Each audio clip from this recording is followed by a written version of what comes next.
Hey there, everyone. Welcome back for today's lecture, where we're going to take a dive into relationships and social connection and how they impact our well being.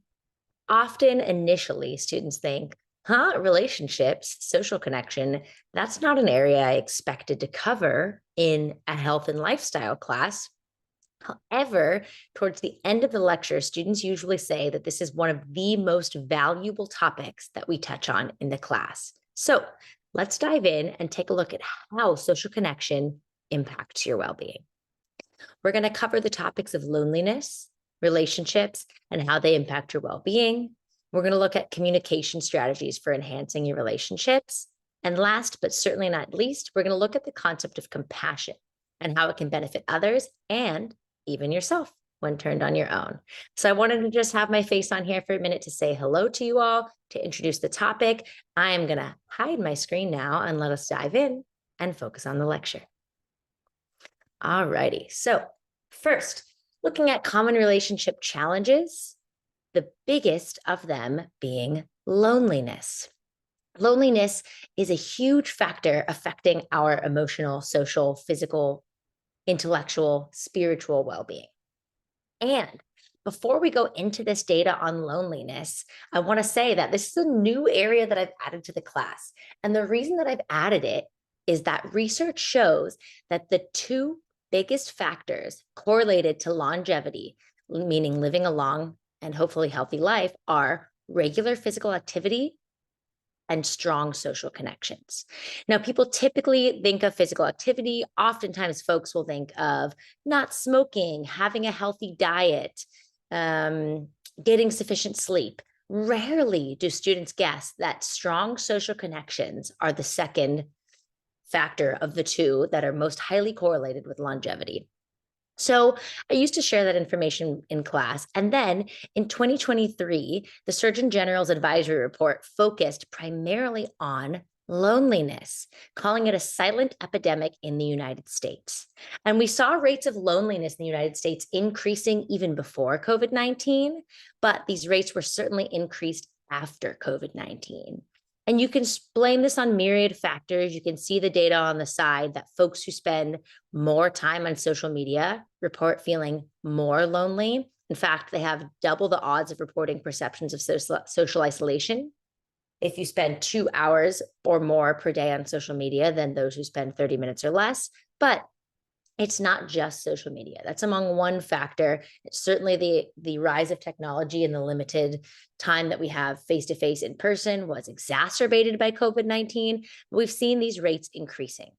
So, what impact does loneliness have on us? Well, the data in the Surgeon General's advisory shows us that one in two, half of Americans experience what are referred to as measurable levels of loneliness. This loneliness increases the risk of everything from depression and anxiety, which you might expect, to things like heart disease, dementia, and stroke, which you might not expect. The reason being is that loneliness increases what's known as systemic inflammation. Systemic inflammation is chronic, low grade inflammatory response spurred by your immune system that worsens your long term health. And this systemic inflammation is the driver behind all chronic lifestyle related diseases. Loneliness increases the systemic inflammation similar to the levels of physical inactivity, not getting any physical exercise. And we know, again, that those two things are the most potent when it comes to longevity. This data was shocking to me that high rates of loneliness increase the risk of death greater than smoking 15 cigarettes per day. Shocking to me. So you can see in the chart over here, lacking social connection has a higher odds of mortality than smoking 15 cigarettes a day, drinking 6 drinks a day, not being physically active, obesity, or living with air pollution. So it has a huge impact on our well being. And in fact, when I talk about this in classes now, students say, I get it. You can't always see the physical impacts of loneliness right away. You might not associate it as being related to your longevity or your mortality in the same way as exercise or physical inactivity or having high blood pressure, high cholesterol. But students feel it. They feel the levels of loneliness and they feel how this impacts mental and emotional well-being, and it does so in a similar way to physical health. So how exactly does this loneliness manifest, and how does it influence our health? So think back to our first week when we talked about the social ecological model. You may remember that there are varying levels that impact our well-being in any domain. And these are the individual level, the relational or interpersonal level, our communities and organizations, our society and public policy. All of these things will have an impact on our health. So, how might loneliness increase or decrease in any of these levels? So, factors that shape social connection, our ability to connect deeply with those around us.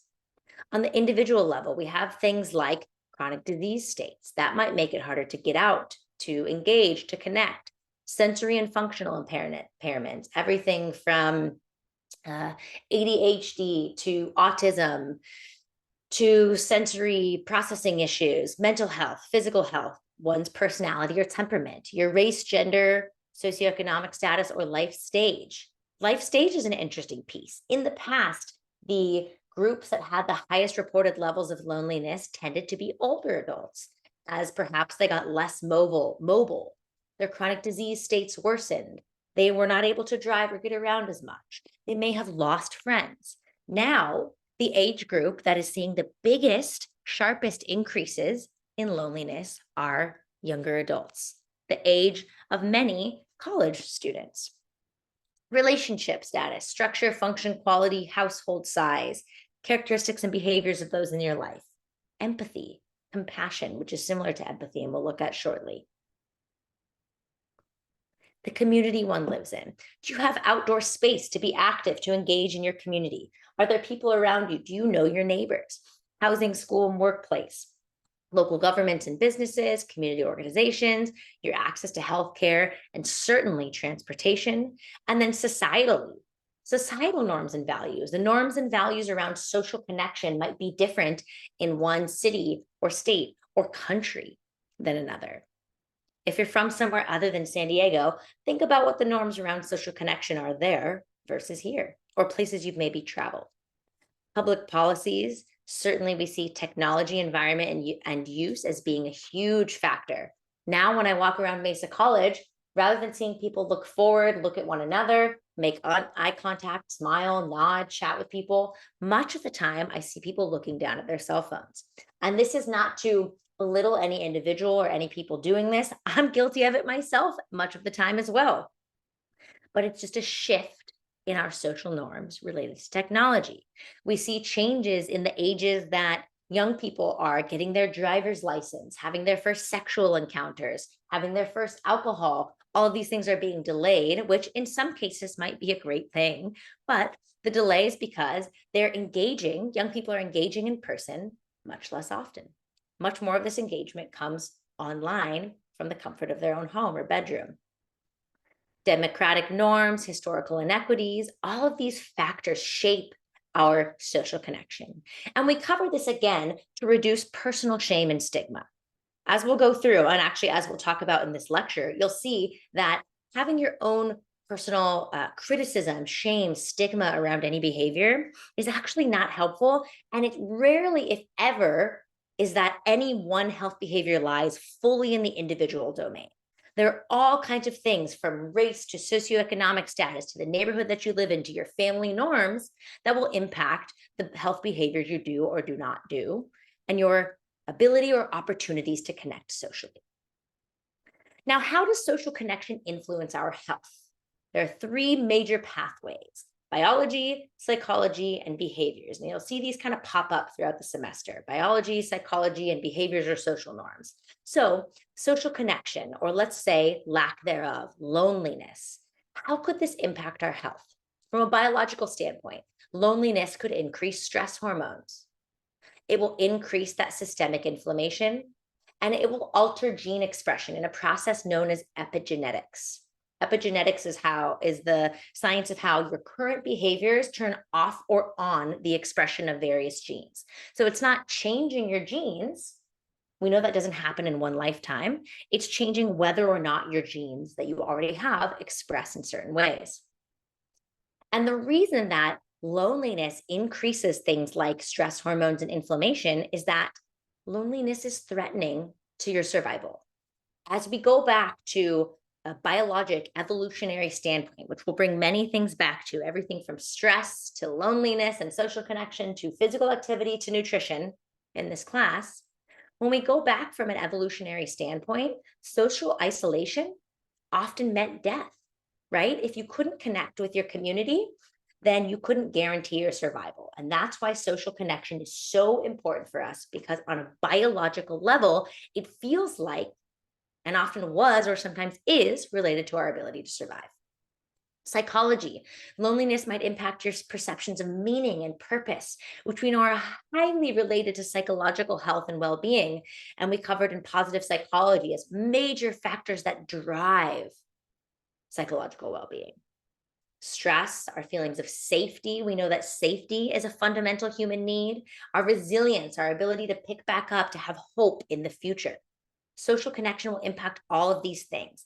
We can be going through a really, really hard time, but the difference of just one person who can listen to us and empathize with us and sit with us when we're in our difficulty can change physically, physiologically, psychologically, how resilient we are to that stressor. And then it can impact our behaviors, how physically active we are, how we eat, how much we sleep, whether we smoke or what substances we engage with, and whether or not we seek treatment for various health conditions. So this will depend on the quality of our social connections, whether the people around us are active or not active, etc. And all of these factors will come together to impact our health outcomes like heart disease, stroke, diabetes, and long-term morbidity and mortality. So this gives a little picture as to the biological mechanisms behind how loneliness and social isolation can impact us. It doesn't always make sense on the face of it, but when you look at these, it makes a bit more sense. You can see why it's not just that they impact your psychology, it's also your physical health that they impact. So, really, I don't have all of the answers here. In in-person classes, we spend time brainstorming around this, what works and what doesn't. But I'll allow you to pause the slide here, pause the recording here, and take some time thinking about when you have experienced prolonged loneliness. Maybe it's happening now, maybe it's happened at times in the past during COVID, and consider what personal, biological, or behavioral or environmental factors contribute or have contributed. And then how has this loneliness impacted your health and well being? And lastly, possibly most importantly, brainstorm some strategies you might be able to employ to enhance social connection and minimize feelings of loneliness. We'll look at one here in a minute, but think about it for yourself. Going back here, where can you find ways to connect in your community? Where are the strong relationships, or how can you strengthen the relationships in your life? Where are there individual mental, physical health challenges getting in the way? What's happening with your technology use or the technology use of your friends and family that might be making an impact? I also have a link here if you click on the word strategies that takes you to Berkeley's Greater Good Science Center. This has all kinds of strategies that you can employ around various health domains, including social connection. So spend some time thinking for yourself. How can you increase or enhance the depth of the social connections that you already have, whether those are connections with parents, partners, friends, colleagues, coworkers, neighbors? What can you do to deepen those connections? Or how can you broaden the spectrum of them? This can be particularly challenging at a community college where often it's a commuter situation. Folks are coming to school just for class, and then they might not be hanging around on campus and leaving. If you're working and going to school or you have a lot of responsibilities, this can be really difficult. So think about breadth. Where can you make these connections? And depth. How can you deepen them? And if you're not sure, stay tuned for the next lecture where we dive into this.